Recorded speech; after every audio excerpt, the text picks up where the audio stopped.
નમસ્કાર દર્શક મિત્રો, હું છું રૂપલ વણેચિયા. સંપૂર્ણ ન્યૂઝમાં આપનું સ્વાગત છે. વડગામના ધારાસભ્ય જિગ્નેશ મેવાણીના પોલીસ વિરુદ્ધમાં વિવાદાસ્પદ નિવેદનને પગલે થરાદમાં પોલીસ પરિવાર અને આમ જનતા દ્વારા વિરોધ પ્રદર્શન કરવામાં આવ્યો હતો. મેવાણીએ થોડા દિવસ અગાઉ થરાદમાં દારૂના વેચાણ અંગે પોલીસના પટ્ટા ઉતારવાની વાત કરી હતી, જેના કારણે પોલીસ દળમાં ભારે રોષ જોવા મળ્યો હતો. આ વિરોધ પ્રદર્શનમાં થરાદની એસપી કચેરી ખાતે મોટી સંખ્યામાં પોલીસ પરિવારો અને શહેરીજનો જોડાયા હતા. વિરોધના સમર્થનમાં થરાદના વેપારીઓ પણ પોતાની દુકાનો બંધ રાખી હતી. પ્રદર્શનકારીઓએ જિગ્નેશ મેવાણી હાય હાયના નારા લગાવ્યા હતા. તારીખ 21/11/2025 રોજ વાવ થરાદના એસપીની હાજરીમાં જિગ્નેશ મેવાણીએ પોલીસ વિભાગને બદનામ કરતા નિવેદનો આપ્યા હતા. તેમણે કાયદાનો કોઈ ડર ન હોવાનું દર્શાવતા અને સંવિધાનને નેવે મૂકી ગેરબંધારણીય શબ્દોનો ઉપયોગ કર્યો હોવાનો આક્ષેપ છે.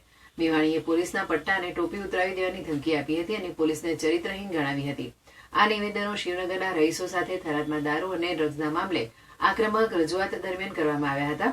પોલીસ વિભાગ પણ એક પ્રેસ નોટ બહાર પાડીને મેવાણીના નિવેદનને વખોડી કાઢ્યું હતું. પોલીસ પરિવારોએ જણાવ્યું હતું કે પોલીસ રાત દિવસ પોતાના પરિવારની પરવા કર્યા વિના જનતાની સેવામાં જોડાયેલી છે.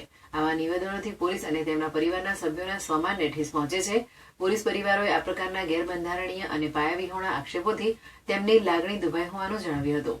તેમણે ન્યાયની માંગણી કરી હતી અને ચેતવણી આપી હતી કે જો તેમને ન્યાય નહીં મળે તો આગામી સમયમાં તેઓ ફરીથી મોટી સંખ્યામાં એકઠા થઈ પોતાની લડત ચાલુ રાખશે. તેમણે ગુનાહિત માનસિકતા ધરાવતા આવા વ્યક્તિઓ વિરુદ્ધ તાત્કાલિક અસરથી ગુનો દાખલ કરવા અને યોગ્ય તથા તટસ્થ તપાસ કરવાની માંગ કરી હતી.